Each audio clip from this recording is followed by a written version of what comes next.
मुखं करोति वाचालं पंगुं लंघयते गिरिं यत्कृपात्तमहं वन्दे परमानन्दमाधवं। गुरुर्ब्रह्मा गुरुर्विष्णु गुरुर्देवो महेश्वरः गुरु साक्षात् परब्रह्म तस्मै श्री गुरवे नमः। पुंडलीकवरदे हरिविठ्ठल श्री ज्ञानदेव तुकाराम, श्री पंढरीनाथ महाराज की जय, श्री सद्गुरुनाथ महाराज की जय, श्री ज्ञानेश्वर महाराज की जय, सर्व संतन की जय। जय जय रघुवीर समर्थ। जय माताजी। प्रभू श्री राम एक पत्नी, एक वाणी एक वचने, आदर्श राजा म्हणून ख्याती त्रिभुवनी असे ज्याची। तोची आमुचे परमदैवत, तोची मानू भगवंत, अवतरला मूर्तिमंत लक्ष्मीकांत परमात्मा। जेव्हा जेव्हा धर्मग्लानी अधर्माची उठावणी, तेव्हा तेव्हा सगुण होऊनी प्रगटे अवनीवरी मीच। दुष्ट दर्जनाचे दंडोन, सज्जनांचे संरक्षण, करी धर्म संस्थापन, अवतरोनी युगायुगी। ऐसे भगवंताचे आश्वासन, भारतांतरी ठसावले पूर्ण, म्हणून निश्चित कर्तव्याचरण घडे हातून स्वभावेची। रामराज्य म्हणता चित्ती, समाजाची आदर्श स्थिती, उमटून या द्रुतगती हो प्रगती भारताची। परमपवित्र स्वामी स्वरूपानंदांची स्वरूपपत्र मंजुषा, आणि स्वरूपपत्र मंजुषेमधलं हे 16वं पत्र आज इथं सद्गुरूंच्या सेवेसाठी घेतलेलं आहे। परमपवित्र रामनवमीचा दिवस आणि नेहमीप्रमाणे आमच्या मामाच्या राम मंदिरामध्ये आपण सगळे एकत्र जमलेलो आहोत रामनवमी साजरी करण्यासाठी। आणि ज्यावेळी रामनवमीचं प्रवचनाचा विषय डोळ्यासमोर आला, कारण मामींनी आमंत्रण दिलेलंच होतं दरवर्षीप्रमाणे। गेली जवळजवळ मला वाटतं 15 वर्षाहून अधिक काळ झाला असेल की दर रामनवमीला माझं प्रवचन हे असतंच या मंदिरामध्ये।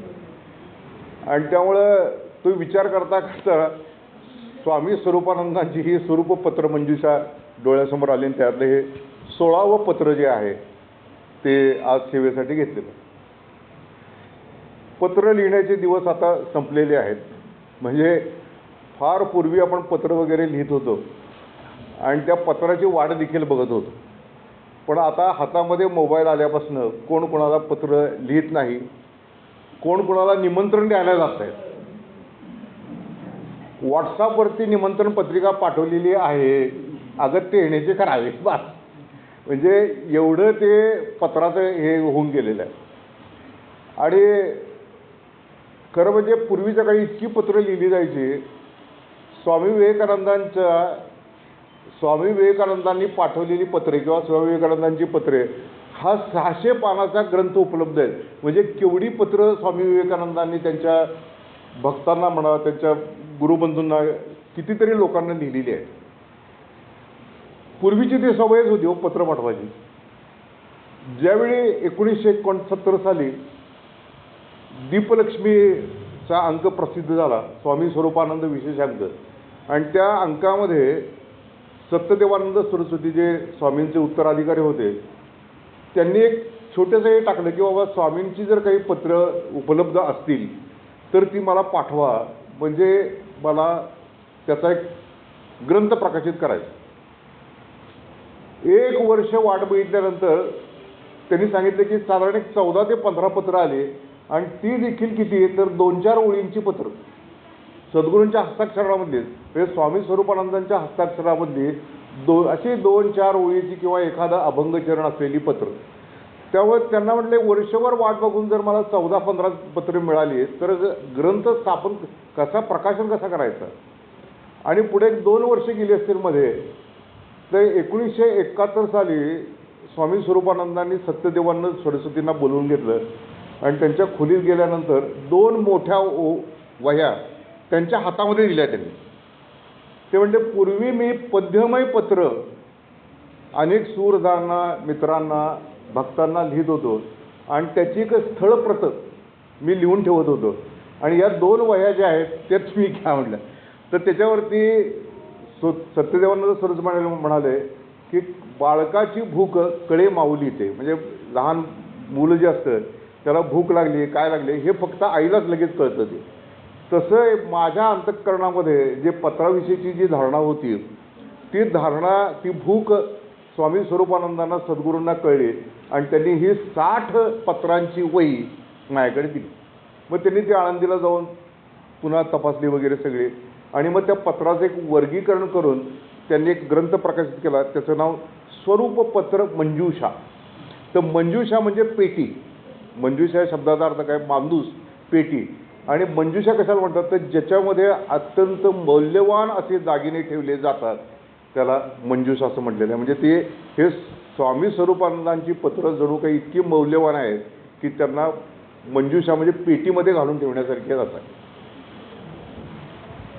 आमचे गुरुदेव रानडे यांचं भाऊसाहेब उमदीकर महाराजांच्यावरती आत्यंतिक प्रेम होतं आणि आजचा दिवस असा आहे की आज भाऊसाहेब उमदीकर महाराजांचा देखील जन्मदिवस आहे, सिद्धारूढ महाराजांचा देखील जन्मदिवस आहे आणि रामदास स्वामी यांचा देखील जन्मदिवस आहे. म्हणजे या 3 संतांनी देखील याच दिवशी हे या भूमीवरती अवतीर्ण केलं आपलं. म्हणजे तसा हा दिवस एकदम पावन आहे हे लक्षात येतं आपलं. आणि त्यामुळं त्या पत्रांचा अनेक लोकांना उपयोग होईल याचा विचार करून त्यांनी ते वर्गीकरण केलेलं आहे. आणि त्यातलं हे 16वं पत्र आहे. कुठल्याही संतांचं असं हे नसतं की एखाद्या देवतावरती प्रेम आहे आणि इकडं प्रेमच नाही, असं कधीच होऊ शकत नाही. म्हणजे स्वामी स्वरूपानंदांनी आपल्या जीवनामध्ये अंतरी संतत करी सोहम ध्यान न जाई गुंतून संसारात असं सांगणारे स्वामी स्वरूपानंद रामनाम बीज मंत्र स्वामी जपे अहोरात्र. म्हणजे रामावर देखील त्यांचं तितकंच प्रेम होतं, कृष्णावर देखील त्यांचं तितकंच प्रेम होतं. जनलोक हसो मज उपासे लागलेसे पिसे गोपाळाचे. म्हणजे त्यांनी कसं म्हटलं की मला गोपाळाचं म्हणजे कृष्णाचं वेडच लागलेलं आहे. म्हणजे एकीकडे सोहम ध्यान करणारे देखील कृष्णावरती तेवढंच प्रेम करतात, रामावर देखील तिकडंच प्रेम करतात. चतुर्भुज रूप सावळे सुंदर तेची भुकावया देखावया भुकेले डोळे. म्हणजे चतुर्भुज असं जे नारायणाचं रूप आहे ते बघण्यासाठी माझे डोळे भुकेलेले आहेत असं स्वामी स्वरूपानंद म्हणतात. त्यांच्या खोलीमध्ये ती नारायणाची तस्वीर होती आणि जवळजवळ 1.5 वर्षापर्यंत ते त्या नारायणाचं ध्यान करत होते. आणि त्यांनी असं लिहिलं की कागा माझा तुझने कळवळा उदारा दयाळा पांडुरंगा दर्शनाची आस लागली जीवास झालो कासावीस तुझं विण. दाटला हा गळा लागेना तो डोळा वाहे घळघळा असुरधाना उताविळ मान सुटू पाय भान दाखवी चरण स्वामी म्हणे. म्हणजे ही नारायणाला केलेली की प्रार्थनाच आहे. म्हणजे काय अंतःकरण किती दयाद्र झालेलं असतं, कोमल झालेलं असतं, किती त्यामध्ये कळवळा आलेलं असतं, तशा प्रकारचं अंतःकरण दयाद्र कोमल आणि कळवळा असलेलं झालं की मग रामाचं दर्शन होऊ शकतं. आणि त्यामुळे यांनी इथं रामाच्या गुणवर्णनाचं एक पत्र त्यांच्या हृदयाला पाठवलेलं आहे. आणि त्या म्हणतात प्रभू श्री रामचंद्र एक पत्नी एक बाणी एक वचनी आदर्श राजा म्हणून ख्याती त्रिभुवनी असे द्यायचे. किती वर्ष होऊन गेली ते सांगता येत नाही. काही काही जण म्हणतात की 14,000 वर्ष होऊन गेली रामजन्म होऊन गेले. काही म्हणतात इतके 5,000 झाले असतील 10,000 झाले असतील. तो प्रश्न नाही आहे. प्रश्न काय आहे की आजही आपल्या अंतःकरणामध्ये रामाच्या विषयी तेवढंच प्रेम दाटून आलेलं आहे.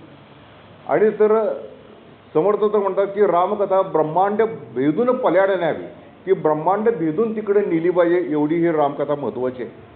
आणि काय आहे की एखाद्या आदर्श माणसाचे जे गुण असतात ते सगळे वर्णन या पहिल्या चरणामध्येच केलेलं आहे की ते प्रभू आहेत. म्हणजे प्रत्यक्ष सद्गुरू हेच आहेत, अवतारित पुरुषच आहेत प्रभू रामचंद्र. आणि त्यांचे काय गुणवर्णन केलं की एक पत्नी एक बाणी आणि एक वचनी. ज्यावेळी प्रभू रामचंद्रांचा ज्यावेळी ते पण जिंकण्यासाठी मिथिला नगरीमध्ये गेलेले आहे आणि तिथं पण जो लावलेला होता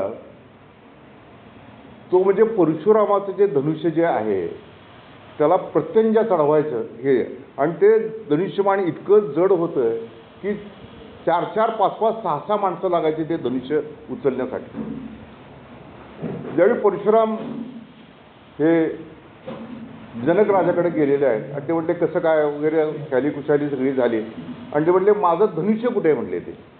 तर त्यांनी त्या खोलीमध्ये जिथं ते धनुष्य ठेवलेलं होतं तिथं गेले तर त्यांना ते धनुष्यच दिसलं नाही. ते म्हटले धनुष्य कुठे आहे माझं.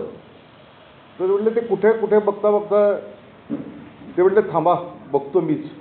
आणि जनक राजांनी त्या सीतेला हाक मारली. तर लहान मुलं जसं एखादी काठी घेऊन घोडा घोडा घोडा खेळतात तसं ती सीता ते संपूर्ण धनुष्य घेऊन घोडा घोडा म्हणत खेळत होती. म्हणजे जे धनुष्यबाण रावणाला उचललं नाही तो रक्तबंबाळ झाला, ते धनुष्यबाण सीता ही लहान मुलगी सहजपणे घोडा घोडा म्हणून खेळत होती. हे त्या परशुरामांनी बघितल्यानंतर त्यांनी डोळे मिटून घेतले आणि ते म्हणले ही सीता साधी नाही आहे म्हणले, ही प्रत्यक्ष भवानीच आहे, आदिमाया आहे, आदिशक्ती आहे असं सांगितलं. आणि त्यांनी सांगितलं की ही आदिशक्ती असल्यामुळं हिला जो कोणी वर मिळणार आहे तो देखील प्रभूचा अवतारच मिळणार आहे असं त्यांनी सांगितलं. आणि म्हणून त्यांनी सांगितलं की तू जर हिचं स्वयंवर करणार असशील, परशुरामांनी सांगितलं की तू याला प्रत्यंजा जो कोणी चढवेल तोच वर हिला योग्य आहे असं सांगितलं. म्हणजे ते आधीचीच गोष्ट होती. हे लोकांना असं वाटायचं ना की हा वर का ठेवला आहे, तर ते परशुरामांनीच त्यांना सांगितलेलं होतं की हा वर ठेव म्हणून. आणि ज्यावेळी त्या मिथिला नगरीमधनं हे दोघं भाऊ गणेशश्याम सावळा कृष्ण आणि त्यांचा हा गोरा बंधू लक्ष्मण त्या नगरीमधनं फेरफटका पाडत होते आणि ते सगळे लोक तटस्थ होऊन बघत होते. म्हणजे जे आपण म्हणतो की ते सुंदर ते ध्यान उभे विटेवरी करकटावरी ठेवून या, तर ते सुंदर ध्यान हे लोकांनी बघितलेलं होतं. आणि भगवंत स्वतः सगुण साकार रूप होऊन ज्यावेळी अवतीर्ण होतो त्यावेळी बघणारी माणसं ही तटस्थच होऊन जातात. त्यांचं देहभान हरपून जातं, त्यांची देहबुद्धी निघून जाते, ते स्वतःचा विसर पडतो. अशा प्रकारची त्यांची अवस्था झाली होती. आणि ते दोघंही हे तरुण मुलं हे त्या मिथिला नगरीमधनं फिरत आहेत आणि लोक म्हणतात की एवढा सुंदर पुरुष, बापरे काय जर व्यक्तिमत्व आहे. म्हणजे ज्याला आपण हँडसम डॅशिंग वगैरे म्हणतो की अलीकडच्या भाषेमध्ये, तर ते बघितल्यानंतर ते लोक तटस्थ होत होते. आणि ते म्हणत होते की कशाला राजानं पण वगैरे लावला, म्हणे हा पण काढून टाकला पाहिजे, आपली सीता एवढी सुंदर आहे त्यांना देऊन टाकली पाहिजे, त्यांनाच दिली पाहिजे, कशासाठी पण वगैरे कॅन्सल करा म्हणलं. ज्यावेळी ते दोघं जण विश्वामित्रांच्या पूजेची तयारी करायची म्हणून त्या बगीच्यामध्ये गेले. आणि बघा राजाचं आदर्शत्व कसं असतंय. आता बगीचा आहे म्हटल्यानंतर घुसायला चालू असं केलं नाही त्यांनी. आधी त्या रखवालदाराला विचारलं की आम्ही आज जाऊ का, तुमची परवानगी असेल तर आम्ही आज जातो. म्हणजे परवानगी घेतलं. आता काय आपण काय त्या ह्याच्यावरनं उडी टाकून पलीकडं जाऊन वरबडून फुलं घेऊन काय काय काय लोक करत असतात. छत्रीचे दांडे घेऊन ते फुलं पलीकडच्या जाता फिरायला जाता फुलं गोळ्या काढण्याचा कार्यक्रम करतात. पण तसं त्यांनी काय केलं, आधी विचारलं त्यांनी. त्याच्यानंतर त्या माळ्याची परवानगी घेतली की इथली आम्ही फुलं तोडली तरी चालतील का. आणि वैशिष्ट्य म्हणजे काय की ज्यावेळी त्यांना तुळशी दलं घ्यायची होती पूजेसाठी, तर त्यांनी आधी त्या तुळशीला नमस्कार केला, कारण ती कृष्णाची पत्नीच आहे तुळशी. तर त्या तुळशीला नमस्कार केला आणि कुठलंही आपलं नख लागणार नाही असं बघत बघत एक एक तुळशी दल तोडलेलं आहे. म्हणजे काय त्याचा अंतःकरणामध्ये त्या तुळशीविषयीचा देखील भाव केवढा असला पाहिजे. आणि त्याच वेळी त्या मंदिरामध्ये ही सीता ही आपल्या सख्यांसह आलेली होती आणि ती पार्वतीचं मंदिर त्या उद्यानामध्ये होतं. आणि तिनं रामाला पाहिल्यानंतर अरे बापरे म्हटले की हा प्रभू रामचंद्रच आहे. आणि ती अक्षरशः तटस्थ झाली, तिचं देहभान हरपून गेलं. सख्यांनी तिला उठवलं आणि तिनं पार्वती मातेला प्रार्थना केलेली आहे की कुठल्याही परिस्थितीमध्ये ज्यावेळी हा स्वयंवर होईल त्यावेळी हाच वर मला प्राप्त होऊ दे अशी पार्वती मातेची पुन्हा पुन्हा प्रार्थना केली. म्हणजे एका बाजूला हा शिवरूप आहे, प्रभू आहे आणि त्यांची शक्ती, म्हणजे काय की शिव आणि शक्ती हे अभिन्नच असतात. म्हणजे कसं की पाणी आणि त्याचा पातळपणा, बर्फ आणि त्याचा थंडपणा, गूळ आणि त्याचा गोडपणा, दूध आणि त्याचा पांढरापणा, हे जसं अभिन्न आहे तसं शिव आणि शक्ती अभिन्नच असतात. आणि त्यामुळं काय की ते एक पत्नी व्रत आहेतच. ज्यावेळी सीतेचं हरण होतं, सीतेचं हरण झाल्यानंतर काय होतं की ज्यावेळी प्रभू किंवा कोणी भगवंताचे अवतार हे मानवी देहामध्ये ज्यावेळी येतात त्यावेळी त्यांची सर्वच्या सर्व लीला ही मानवासारखीच असते हो. आता एखाद्याची पत्नी जर चोरून नेली असेल तर तो काय असं म्हणेल काय, वा वा बरं झालं कटकट गेली, असं तो म्हणणार नाही हो. कुठलाही माणूस म्हणणार नाही. जो खराखरीच पत्नीवरती प्रेम करत असेल तो तसं म्हणणार नाही आहे. आणि मग प्रभू रामचंद्र त्याला अपवाद नाही आहेत. ते विलाप करत आहेत, ते झाडांच्या इकडे जात आहेत तिकडे जात आहेत, सगळ्या जंगलातनं हुडकत आहेत, त्यांच्या डोळ्यात अश्रू आलेले आहेत. आणि त्याच वेळी भगवान शंकर हे कैलासावरती बसलेले आहेत आणि प्रभू रामचंद्रांचं ध्यान करतायत, त्यांचं स्मरण करतायत आणि मोठ्या हसतायत ते. त्यावेळी पार्वती त्यांना विचारते की तुम्ही एवढं प्रभू रामचंद्रांचं ध्यान करताय आणि हसताय पण. नाही, राम कशी लीला करतोय ती मी बघतो आहे म्हणते. राम कशी लीला करतोय ते बघतो आहे म्हणते. ते म्हणले काय हे माणसासारखं तर रडतायत आणि कसली लीला काय करतायत. नाही तुला कळणार नाही म्हटले ते. थांबा म्हणले मी जाऊन बघते, रामांची परीक्षा घेते. भगवान शंकरांना ते अजिबात आवडलेलं नाही. ते म्हटले की तसं परीक्षा घेऊ नकोस, ते साक्षात परब्रह्मच आहे. आणि पार्वती माता ही मायाशक्तीच असल्यामुळे तिनं सीतेसारखं हुबेहूब रूप घेतलेलं आहे. आणि जंगलात असं जिथं जिथं प्रभू रामचंद्र जाते तिथं त्यांच्या समोरच उभी राहते, त्यांच्या समोर उभी राहते. पण प्रभू बघतच नाही आहेत तिच्याकडे, बघतच नाही आहेत. मग ते इकडं जातात, परत तिकडे जातात, परत तिकडे जाते सीतेचं रूप घेऊन. शेवटी ती म्हणते की काही झालं नाही तरी आता इथं समोर येऊनच उभी राहणार. आणि ती पार्वती माता सीतेचं रूप घेऊन समोर उभी राहते आणि प्रभू रामचंद्रांच्याकडे बघते. तर प्रभू रामचंद्र हात जोडून म्हणतात, भवानी माते तू इथे कशासाठी आलेली आहेस. अरे म्हणजे तुम्ही मला ओळखणारच की म्हणले, कारण माझं आणि सीतेचं नातं अभिन्न आहे म्हटले ते. त्यामुळं काय की त्यांच्या मनामध्ये सीतेशिवाय दुसरा कुठलाही विचार येणं शक्य नाही. म्हणून त्यांनी म्हणताना एकपत्नी असं म्हटले. म्हणजे पत्र लिहिताना जे लिहिले पहिल्यांदा की प्रभू श्रीराम एकपत्नी, दुसरा डोक्यात विचारच नाही, विचार येणं शक्यच नाही. कारण एवढं ते आंतरिक मनोमिलन झालेलं आहे. म्हणजे काही न सांगता कळतंय.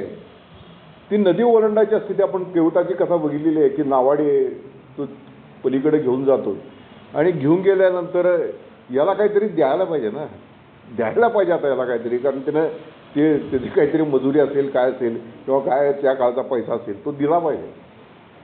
तर त्यांच्याकडे बघतात तर काय खिशात तर काही नाही, कारण त्यांनी ऑलरेडी ते जटा वळलेले असतात, सगळी वल्कलं धारण केली असतात. त्यामुळे त्यांच्या खिशामध्ये काय आत्तासारखं ATM कार्ड किंवा लगेच स्कॅन करतो असलं काहीच नव्हतं हो, काहीच नाही. आणि नुसता तो विचार मनावर आल्याबरोबर सीतेनं लगेच हातातली अंगठी काढून हे घेऊन टाका, ही द्या म्हटली त्याला. पण तो केवळ हुशार होता. तो म्हटलं की दोघंही आपण एकाच जातीचे आहोत म्हटलं, एकाच जातीचे आहोत आपण दोघं पण. ते म्हटले कसे काय. तो लक्ष्मणाला राग आला, अरे हे क्षत्रिय कुलामधील राजे आहेत आणि तू यत्किंचित नावाडी केवट आहे, तर आपलं तुमची आमची काय बरोबरी होणार आहे. नाही म्हणले की मी या गंगा नदीतून मी यांना पार करतो, पण हे भवनदीतून पार करतात, त्यामुळे आम्ही दोघं जे आहोत ते एका जातीचे आहोत. आणि जसा म्हणले की एक नावी दुसऱ्या नाव्याकडनं पैसे घेत नाही म्हणले, किंवा दुसरा एक डॉक्टरकडनं दुसरा डॉक्टर पैसे घेत नाही, तसं म्हणले की एक आपला समव्यवसायिक त्याकडनं आपण पैसे घेत नाही म्हणले. मग काय करूया म्हटले, उधारी राहू दे, ज्यावेळी तुम्ही याल परत त्यावेळी आम्ही पैसे घेऊ म्हटले. काय तुम्ही परत अयोध्येला आला की मग त्यावेळी माझी आठवण ठेवा असं तो म्हणले. म्हणजे याचा विचार केला पाहिजे की कसं ते एक पत्नी होती. एक पाणी पण आहे तिथं पुढं वर्णन करताना त्यांनी सांगितले की एक पाणी आहे. ज्यावेळी त्या शूर्पणखेचं नाक कापलं गेलं ना आणि त्याच्यानंतर तो खैर वगैरे सगळे जे ते असुर वगैरे सगळे त्यांना घेऊन आलेली, ती शूर्पणखा तिथं ओरडत गेली, म्हणली की काय आहे, कसले भाऊ तुम्ही, माझं इथं नाक कापलं गेलं आहे, मला विद्रूप केलेलं आहे, आणि ते दोघं बघा कसे. आणि ज्यावेळी ते लढायला आले तर त्यांना काही कळेनाच, एवढ्या सगळ्या राक्षसांना काही कळेना की राम कधी बाण काढतोय, कधी मारतोय, त्याच्या हाताची गती काहीही कळेना. आणि प्रत्येक बाणासरशी एक एक तो राक्षस मरून पडताय. म्हणजे लक्षात घेतलं पाहिजे की रामाचा जर बाण आहे तर तो कधीही वाया जाणारच नाही आहे. अहो ते हुकलंच बघा, लक्षच तिकडं गेलं, बाण तिकडंच गेला, असं नाही, मर्मस्थानावरतीच तो बसला. म्हणून ते लोक जे म्हणतात की ना डॉक्टरांना, रामबाण औषध द्या, थांबलं पाहिजे. म्हणजे काही जरी असलं तरी ते थांबलंच पाहिजे, तशा प्रकारचं औषधं द्या असं सांगितलेलं आहे. म्हणून रामबाण हा कधी वाया जाणारा नाही आहे. म्हणून त्यांना लिहिताना एक पत्नी, एक बाणे, एक वचनी, पुढचं तिसरं विशेषण त्यांनी प्रभू रामचंद्रांचं लावलेलं आहे, एक वचनी आहे. ज्यावेळी तो रामाचा सगळा चरित्र त्या बिभीषणाला सांगितलं, हनुमंतानं सांगितलं होतं सगळं चरित्र, आणि त्या सांगितल्यानंतर त्याचं एकदम विलक्षण प्रेम बसलं. कारण मुळातच काय होय की सत्वगुणे भगवत भक्ती, रजोगुणे पुनरावृत्ती, तमोगुणे अधोगती पावती प्राणी. विभीषण हा जो एकाच आईच्या पोटी जरी जन्माला आले असले तरी तो सत्वगुणी होता हो विभीषण. आणि रावण हा रजोगुणी होता आणि कुंभकर्ण हा तमोगुणी होता, कारण त्याला 6 महिने झोपायला लागायचं. तर हा सत्वगुणी असल्यामुळं ज्यावेळी त्यानं ती रामाची कथा ऐकली, त्याचा पराक्रम ऐकला, त्याच्या सगळ्या गोष्टी ऐकल्या, त्याचं एक विलक्षण प्रेम बसलं. आणि तो हनुमंताला म्हणाला, हनुमंतानं त्याला सांगितलं की तू आता दुसरं काही करू नकोस, प्रभू रामचंद्र आलेले तिथं जाऊन त्यांना तू शरण जा. आणि हनुमंताने त्या ठिकाणी गेले, फक्त एकच काम कर म्हटले, गेल्यानंतर तिथं सांग की मी हनुमंताचा भाऊ आहे असं म्हणून सांगते. तर तो आकाशमार्गे तिथपर्यंत पोचला, पण त्याच्या हे लक्षात राहिलं नाही की आपण हनुमंताचा भाऊ आहे असं सांगायचं राहिलं. त्याचं तो म्हणला मी रावणाचा भाऊ आहे. तर त्या एकदम सुग्रीव एकदम रागावला गे. तो म्हटला रावणाचा भाऊ आहे म्हणजे याला मारला पाहिजे. म्हणून त्याला ते तिथे घेऊन गेले आणि रामाला विचारले की असं असं हा रावणाचा भाऊ आहे, तर काय करायचं, तुम्ही याचा न्याय करा. तर ते म्हणले राम काय म्हणजे शरणागतांचा तो वत्सलच आहे ना, शरणागत. त्यामुळे शरणागत जे झालेले आहेत त्यांना जवळच घेणार आहे तो. आणि तो जवळ घेणार असल्यामुळं बिभीषण शरणागत झाल्यानंतर त्यांनी सांगितलं की हा शरणागत आलेला आहे, त्यामुळे मी याला जवळ घेतो, म्हणून त्यांनी त्याला आलिंगन दिलं. आणि वैशिष्ट्य म्हणजे काय की ज्यांना ज्यांना प्रभूंनी आलिंगन दिलं, म्हणजे हनुमंत आणि बिभीषण याला आलिंगन दिल्यामुळं ते दोघंही चिरंजीव झाले. सप्तैती चिरंजीवमध्ये बिभीषण आणि हनुमंताचं नाव आहे. आणि मग तिथल्या तिथं लक्ष्मणाला सांगितलं की बिभीषणाचा राज्याभिषेक करून टाक म्हणलं, हा पुढचा राजा आहे म्हणलं. बघा वैशिष्ट्य बघा की अजूनही ते युद्ध झालेलं नव्हतं, युद्ध झालेलं नाही आहे, पण लक्ष्मणाकडनं बिभीषणाचा राज्याभिषेक करून हा राजा म्हणून घोषित केलेला आहे. दुसरी गोष्ट अशी झाली की सुग्रीवानं विचारलं की समजा रावण जर शरणागत झाला तर तुम्ही काय कराल. ते म्हणले, प्रभू म्हणाले रावण जर शरणागत झाला तर मी त्याला माझं अयोध्याचं राज्य दिलं आणि हे माझं वचन आहे. म्हटलं माझं वचन आहे म्हणून एक वचनी. बघा इथं स्वामींनी जे पत्र लिहिलेलं आहे ते कसं डोक्यामध्ये विचार करून लिहिलेलं आहे. प्रभू श्रीराम एक पत्नी एक वाणी एक बाणी एक वचनी आदर्श राजा म्हणून ख्याती हे त्रिभुवनी असे घ्यायचे.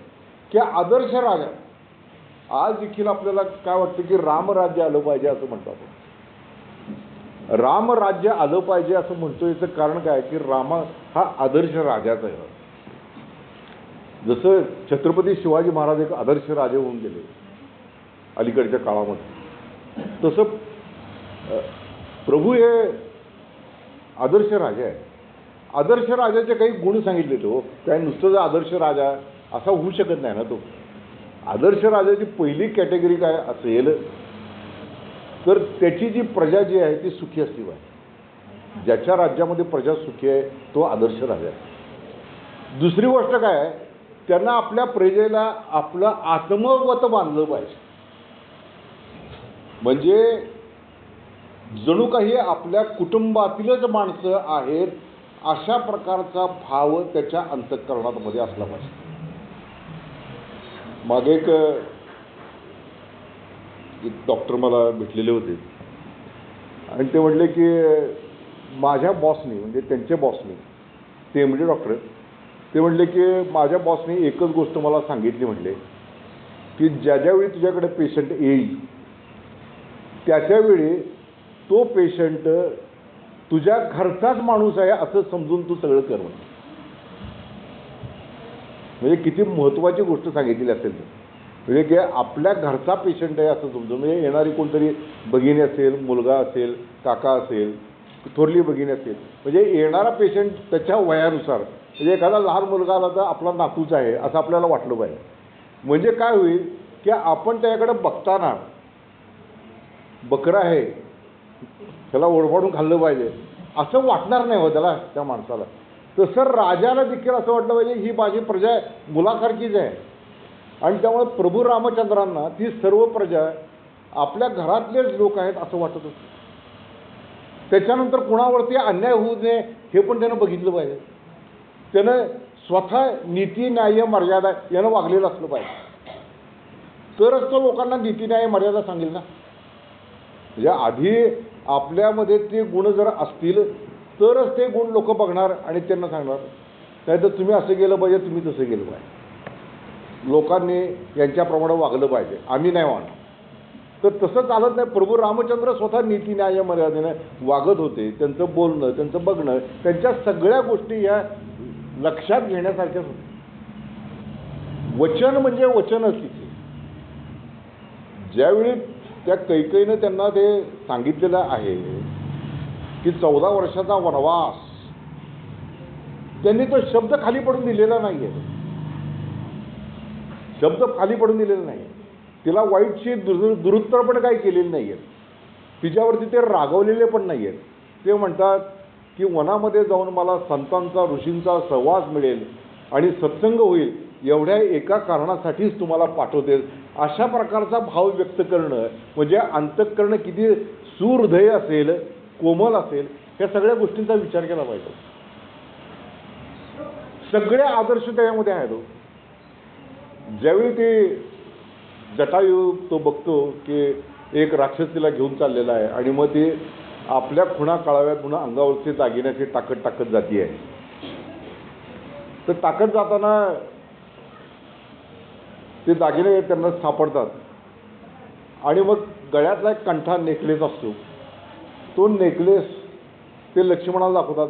ते म्हणतात हा तुझ्या वहिनीचा नेकलेस आहे काय? तर तो म्हणतो मला माहीत नाही म्हणतो. पण पैंजण मात्र त्याला माहिती असतं. म्हणजे काय की लक्ष्मणासारखा आदर्श केवढा असला पाहिजे जो आपल्या वहिनीच्या तोंडाकडे किंवा गळ्याकडे कुठेही बघत नाही, त्याचं लक्ष फक्त तिच्या चरणांकडे आहे आणि तो म्हणतो की मला पैंजण तेवढे करतात, बाकीचं मला काही समजत नाही म्हणजे कुठल्या दागिने घातले होते. म्हणजे आदर्शाची जी परिसीमा जी आहे की नाही ती संपूर्ण रामायणामध्ये दिसून येते. म्हणून ख्याती त्रिभुवने असं जे आहे ते संपूर्ण त्रिभुवनामध्ये त्याची ख्याती आहे. तोची आमुचे परम दैवत,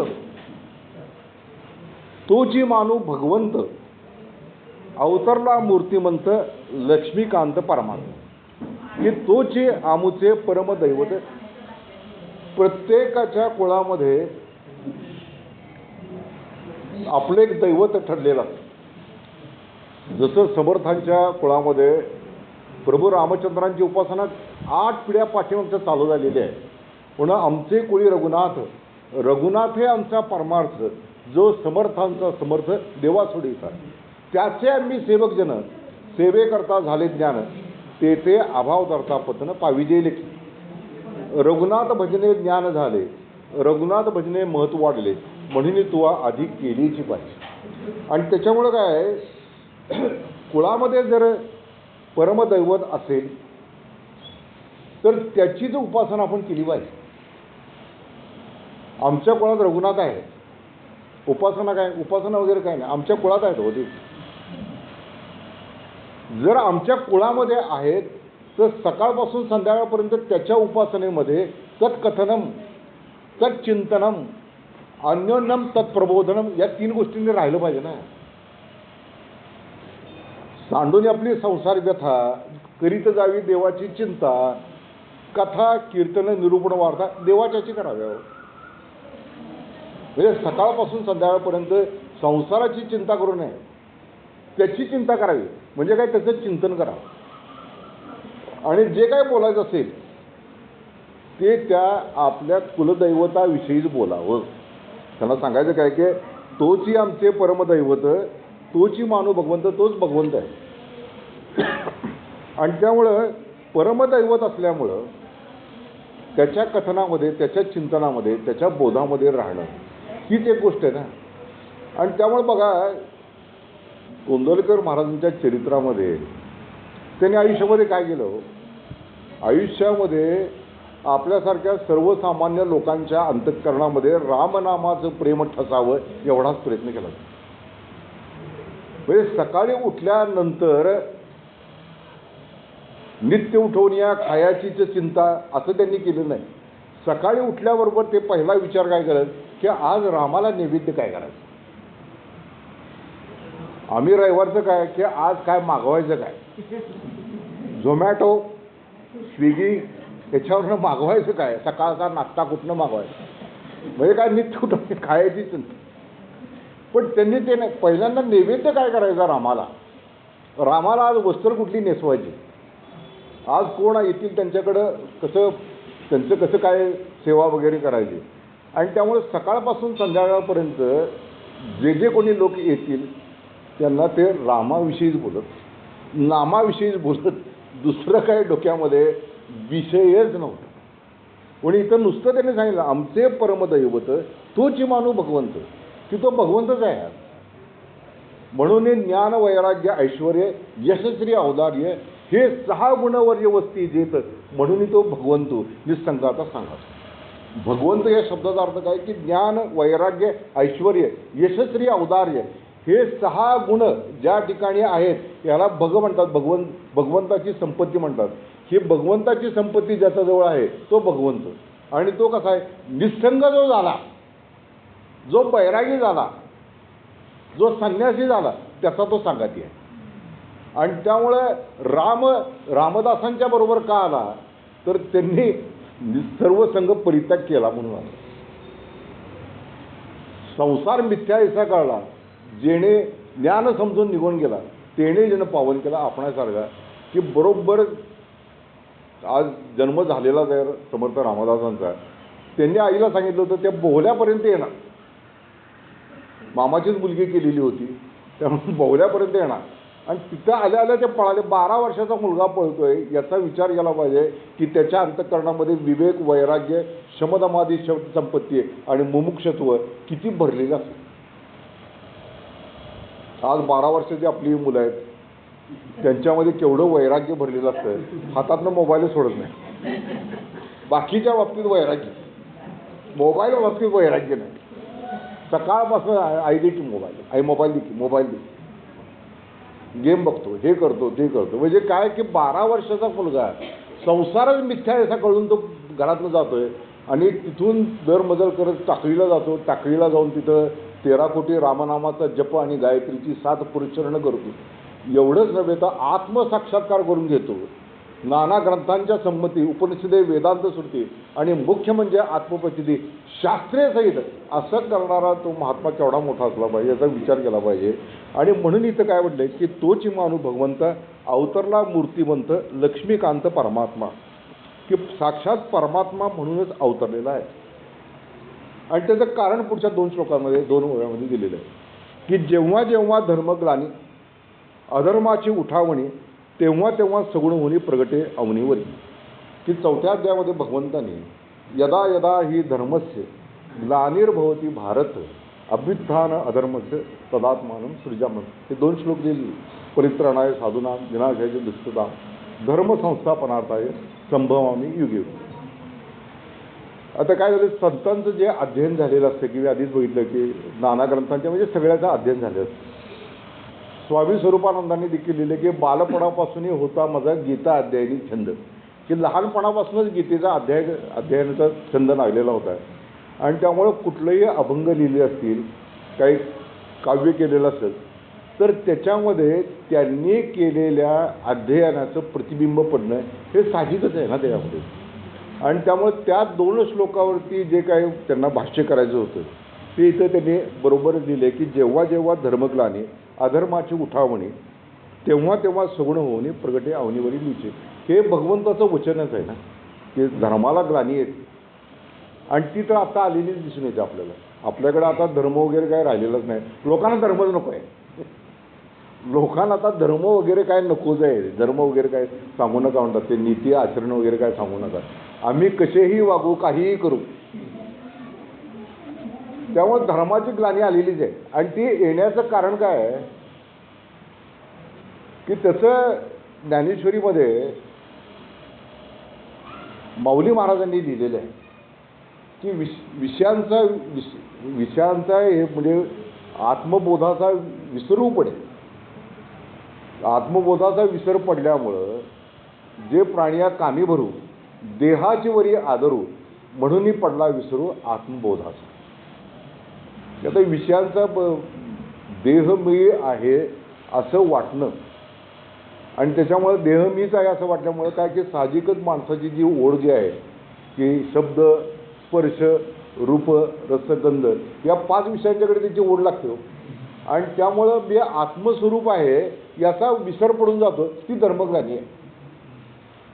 आणि आता धर्मग्लानी आलेलीच आहे, त्यात काय प्रश्न काय नाही. पण ती सर्वत्र दिसत असताना देखील आपण म्हणतो की रामराज्य आलं पाहिजे, राम अवतारला पाहिजे. पण अशी कुठलीही शक्यता दिसत नाही. कारण शक्यता होणारच नाही होती. कारण काय त्याचं उत्तर गोंदवलेकर महाराजांनी दिलेलं आहे. गोंदवलेकर महाराज म्हणतात की सज्जनांसाठी अवतार भगवंत घेत होता, पण आता सज्जनच राहिलेले नाहीत तर कुठं जायला. सज्जनच नाही आहे. पूर्वी ते एक प्रमाण होतं, सहस्रामध्ये कोणी एक पाहे देवाचा विवेक, हजारामध्ये कोणतरी एक देवाचा विवेक बघत होता. आता लाखामध्ये देखील एक देव देखील देवाचा विवेकच बघत नाही. त्याला नकोच आहे देव. आपल्या सगळ्यांना काय पाहिजे? पैसा. पैसा जर असेल तर आपलं सगळं व्यवस्थित चाललेलं आहे असं आपोआपच लोकांना वाटत राहतं. आणि त्यामुळं सगळ्यांचा जो कल जो आहे तो पैसा आणि उपभोग याच्याकडेच कल लागलेला आहे. आणि त्यामुळं इथं जे म्हटलेलं आहे की धर्मग्लानी अधर्माची उठावणी तेव्हा तेव्हा सगुण होणी प्रगटे अवनीवरी मीचे, की हे त्यांनी जरी वचन जरी सांगितलेलं असलं तरी देखील इथं त्यांनी लिहिताना लिहिले. हे त्यांना स्वामी स्वरूपानंदांना ही परिस्थिती माहीत नव्हती का? माहिती होतीच की. त्यांनी आपल्या ग्रंथामध्ये अमृतधारेमध्ये ही गोष्ट लिहूनच ठेवलेली आहे की धर्म हा कधीच त्याचं प्रेत झालेलं आहे. प्रेतासारखीच अवस्था झालेली आहे त्याची. त्यातला जो भक्तीचा प्राण होता तो निघूनच गेलेला आहे. त्यामुळे भक्तीचा प्राण निघून गेलेला अशा प्रकारचे सगळीकडे जे आहे की सगळीकडे कर्मकांड चालू आहेत, बाकीची चालू आहेत गोष्टी. हे करायचं ते करायचं ते करायचं चालू आहे. पण कुठेही माणसाला असं वाटत नाही की खरोखरीच भगवंताचा अवतार झाला पाहिजे आणि आपण आर्थतेनं त्याला बोलवलं पाहिजे. आणि म्हणून इथं भगवद्गीतेच्या अनुसार जेव्हा तेव्हा धर्मग्लानी अधर्माची उठावणी तेव्हा तेव्हा सगुण होऊनी प्रगटे अवनीवरी बीच. आणि खरोखरीच आहे ना त्यावेळी कसं झालं होतं म्हणजे कसं कृष्णाचे अवतार झाले त्यामध्ये कंस आणि शिशुपाल आणि बाकीचे जे काही अनेक जे काही सगळे होते तर त्यांचा वध करण्यासाठी तर कृष्णाचा अवतार झालेला होता. प्रभू रामचंद्रांच्या काळी हे रावण कुंभकर्ण आणि कितीतरी राक्षस कुळाचे मंडळी होती की ज्यांचा अनेक ऋषींना सज्जनांना त्रास होता म्हणून तो अवतार झालेला होता. अवतार तो झालेला होता. आणि त्यामुळे त्या दृष्टीने जर तो काळाचा विचार जर केला तर हे बरोबरच आहे. आणि पुढं भगवंतांनी गीतेचं म्हणजे वचन जे आहे की दुष्ट दुर्जना ते दंडोन सज्जनांचे संरक्षण करी धर्म संस्थापन अवतरुणी युवायु, की दुष्ट दुर्जनांचे दंडोन, आणि त्याचं दंडन केलेलंच आहे ना. रावणाचा वध केला, कुंभकर्णाचा वध केला, त्याच्या सगळ्या कुटुंबाचा वध केला, विभीषणाची तिथं लंकेचं राज्य त्यानं दिलं. तर हे सगळं दुष्टांचं हे पारिपत्य हे प्रभू रामचंद्रांनी केलेलंच आहे. ज्यावेळी अगदी लहान वयामध्ये विश्वामित्र त्यांना घेऊन गेले घरातून, घेऊन गेल्यानंतर त्यांचा उद्देश काय होता की आम्ही यज्ञ करतो आहोत आणि या यज्ञामध्ये हे असुर जो लोक आहेत ते आम्हाला अत्यंत त्रास देतात आणि आमच्या यज्ञकुंडामध्ये काय काय नेऊन टाकतात आणि त्याच्यामुळे आम्हाला ते यज्ञ पूर्ण करता येत नाही आहे.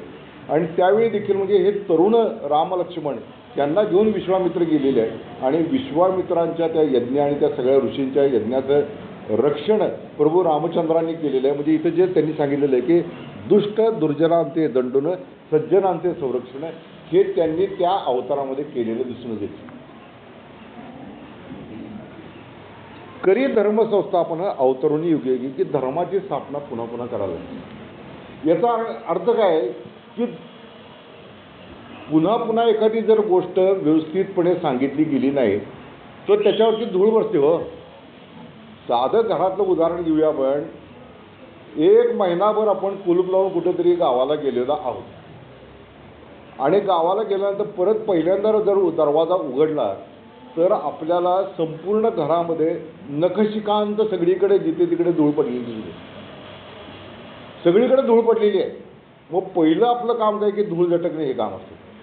तसं धर्माच्या बाबतीमध्ये देखील जर पुन्हा पुन्हा त्याचं जर पुनरुत्थान केलं नाही तर त्याच्यावरती धूळ ही अविचारांची जमतेच. आचरण लोकांचं चुकीचं होत जातंच. म्हणून पुन्हा पुन्हा ते सांगायला लागतं, परत परत परत सांगायला लागतं की हे असं करा, हे असं करा, तसं करा. हे सगळी जी काही प्रवचनं कीर्तनं या सगळ्यांचं कारण मुद्दा हेच आहे की पुन्हा पुन्हा धर्माची जी तत्त्वं जी आहेत, नीतीची जी तत्त्वं आहेत ती ते व्यवस्थित लोकांना सांगितली तर त्याच्यावरची धूळ उठून जाते. जसं ते आपल्या देवघरामध्ये चांदीचे पितळेचे देव वगैरे असतात बघा, मूर्ती असतात ते, आणि मग ते एक 8-15 दिवस झाले की ते काळी पडायला लागते ना. मग त्यावेळी पुन्हा ते पितांबरी हे ते लावून चिंच लिंबू काय काय लावून ते सगळं स्वच्छ करायला लागतं. तसं हे आपल्या अंतःकरणामध्ये जर चांगले विचार जर जोपासले नाहीतच, चांगल्या विचारांचा जर भाव आपण ठेवलाच नाही, चांगले विचार ऐकलेच नाहीत तर अंतःकरणावरती हे रजोगुणाचे आणि तमोगुणाचे विचार हे ठाण मांडून बसतात. त्यामुळे काय की सत्संगती आणि सद्विचारांचं ऐकणं, श्रवण आणि सत्संगती ही जर सारखी राहिली तरच आपल्या अंतःकरणामधल्या धर्माला ग्लानी येत नाही. धर्म हे दुसरीकडे बाहेर नाही आहे, तो आपल्या अंतःकरणामध्ये मनामध्येच आहे. आणि मनामध्ये असल्यामुळं धर्मसंस्थापनार्थार्थ अवतरुणी युगायुगी ते करत असतो. आणि यावेळी असं गोंदलेकर महाराजांनी म्हटलेलं आहे की आता काय सगुण साकार अवतार होणं शक्य नाही, शक्य नाही. आता नाम हाच अवतार म्हटले. नाम हाच अवतार असल्यामुळं ज्यांनी ज्यांनी नामाची कास धरली त्याच्या अंतःकरणामध्ये शुद्ध सात्विक भाव हे जागृत होणारच आहे. म्हणून तर ते नित्यनेम प्रातःकाळी, माध्यान्हकाळी, सायंकाळी नामस्मरण सर्व काळी करत जावे याचं कारण तेच आहे. हो, की 24 तास करायला पाहिजेत.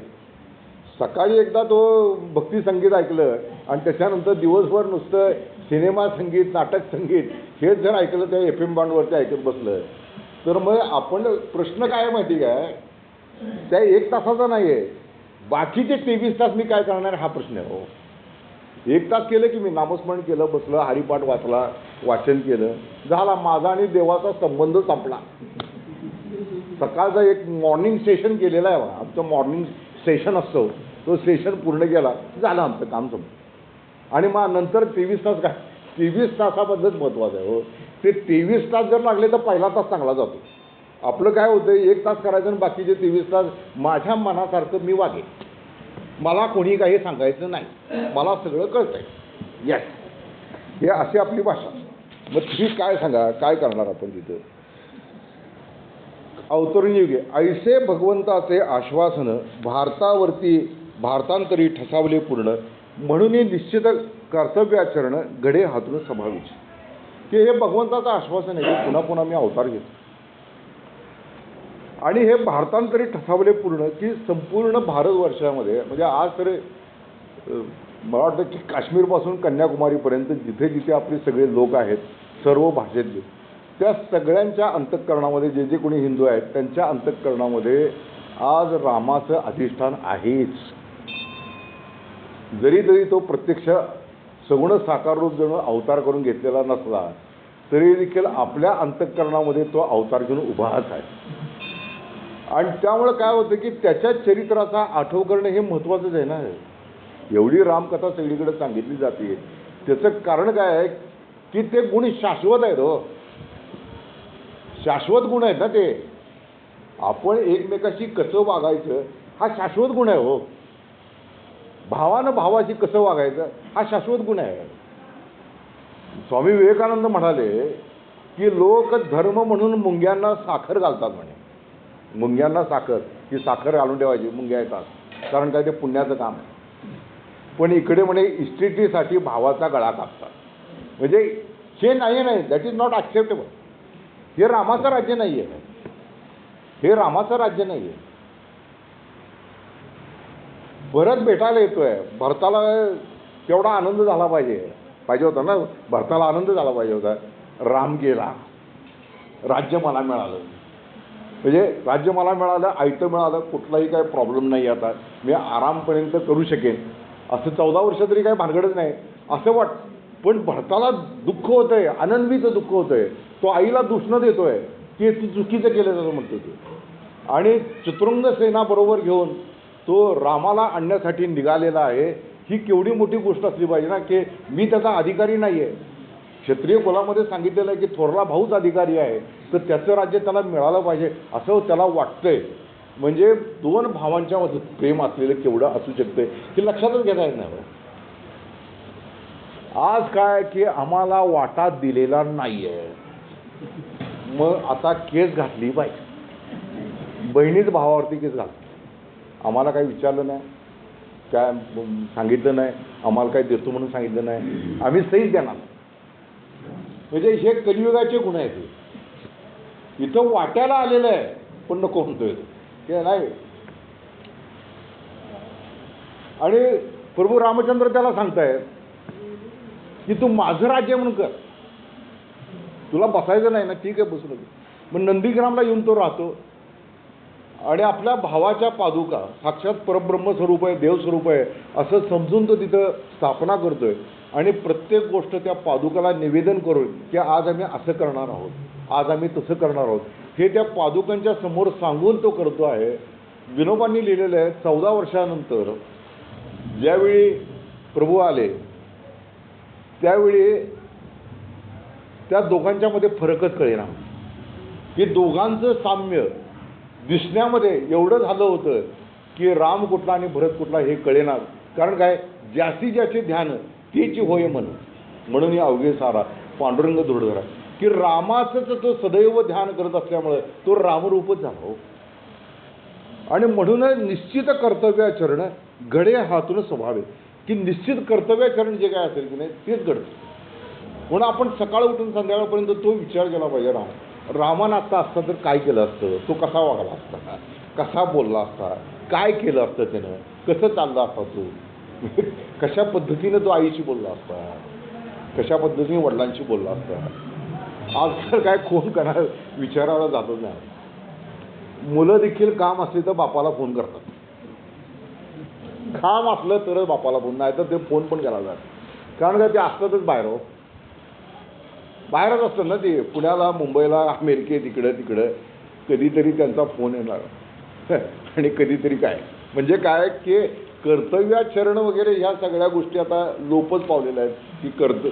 ती मुलंच म्हणतात की तुम्ही आमच्यावरती काय उपकार केला, आम्हाला उत्पन्न केलं, तुम्ही जे काय केलं ते कर्तव्यच केलं म्हणते, तुमचं कर्तव्य यस, त्यामुळे तुम्ही काय माझ्यावर उपकार केले नाही असं.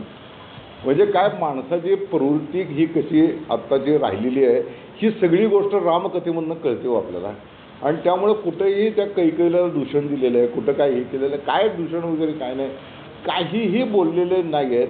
आणि खरोखरी स्थितप्रज्ञ जी गोष्ट म्हटलेली आहे ती प्रभू रामचंद्रांच्या बाबतीमध्ये दिसून येते. अगदी त्या सीतेला वनवासात पाठवताना देखील ते स्थितप्रज्ञच राहिलेले आहेत. कारण काय की राजाचं लक्षणच हे आहे हो की कुणीही दोषण देता कामा नये, त्याच्यावरती आरोप देखील होता कामा नये. आता काय झालंय, आरोप होतात, तुरुंगातही जातात लोक, तरी देखील मंत्री होतात. म्हणजे हे राजाचं आत्ताचं लक्षण आहे हो. आरोप झाले म्हणून काय झालं, असे आरोप सगळ्यांच्यावरती होतात. पण न्यायालयात बी अजून हे सिद्ध झालेलं नाही. म्हणजे अशा प्रकारची टेंडन्सी असलेले लोक सगळीकडे जमा झाल्यानंतर काय ते रामाचं राज्य येणार असं म्हणतो. रामराज्य म्हणता चित्ती समाजाची आदर्श स्थिती उमटून या द्रुतगती हो प्रगती भारताची. बघा शेवट त्याचा केलेला आहे, शेवट केलेला आहे. आणि शेवटी स्वामी स्वरूपानंदांच्या देखील अंतःकरणामध्ये अशी दुर्दम्य इच्छाशक्ती आहे की प्रगती भारताची होऊ दे. आणि ती कशाने, तर रामराज्य येऊन होऊ दे असं म्हटलं. रामराज्य म्हणतात चित्ती समाजाची आदर्श स्थिती, म्हणजे समाजातील प्रत्येक घटकानं त्या रामचरित्राचा, त्यांच्या गुणांचा विचार केला पाहिजे, त्याचं चिंतन केलं पाहिजे आणि मनन केलं पाहिजे आणि ते आपल्या आचरणामध्ये आणण्याचा प्रयत्न केला पाहिजे. जेवढं जास्तीत जास्त आचरणात येईल प्रत्येकाच्या, म्हणजे एकाच्याच आचरणात येऊन चालणार नाही, ते प्रत्येकानं तो प्रयत्न केला पाहिजे, त्याच्या आचरणामध्ये ते आलं पाहिजे. आणि त्याच्या आचरणामध्ये जर आलं तर एक आदर्श स्थिती निर्माण होईल, आदर्श स्थिती निर्माण होईल. आणि त्यामुळं काय आहे की हे सगळे गुणांचं वर्णन केलेलं आहे हो. प्रभू रामचंद्रांच्या गुणांचं वर्णन म्हणजे ती कथा आहे. आणि त्या कथेमध्ये एकमेकाशी संबंध कसे असले पाहिजेत, कसं एकमेकांच्यावरती आपलं प्रेम असलं पाहिजे, समाजाबरोबर कसं आपलं वागणं असलं पाहिजे, या सगळ्या गोष्टींचा एक आदर्श प्रभू रामचंद्रांनी आपल्या जीवनामध्ये मांडलेला आहे. आणि त्यामुळं उमटून या द्रुतगती की ती आदर्श स्थिती समाजामध्ये उमटली पाहिजे द्रुतगतीनं, म्हणजे फास्ट उमटली पाहिजे, तरच भारताची प्रगती होईल असं स्वामी स्वरूपानंदांना वाटतं. ही किती चांगली गोष्ट सांगितलेली आहे. आणि या रामनवमीच्या दिवशी आपण या पत्राचं चिंतन केलेलं आहे. आणि त्या चिंतनामध्ये शेवटची जी गोष्ट सांगितलेली आहे स्वामी स्वरूपानंदांनी की भारताची प्रगती हो आणि रामाचे आदर्श हे सगळ्या समाजामध्ये पसरो, तर तशा प्रकारची प्रार्थना ही प्रभू रामचंद्रांच्या चरणी करूया आणि हे वाक्पुष्प त्यांच्या चरणी अर्पण करूया. विठ्ठल विठ्ठल विठ्ठल विठ्ठल विठ्ठल विठ्ठल पुंडलिक वरदे हरी विठ्ठल. श्री ज्ञानदेव तुकाराम, श्री पंढरीनाथ महाराज की जय, श्री ज्ञानेश्वर महाराज की जय, श्री सद्गुरुनाथ महाराज की जय, प्रभु रामचंद्र की जय. जय जय रघुवीर समर्थ.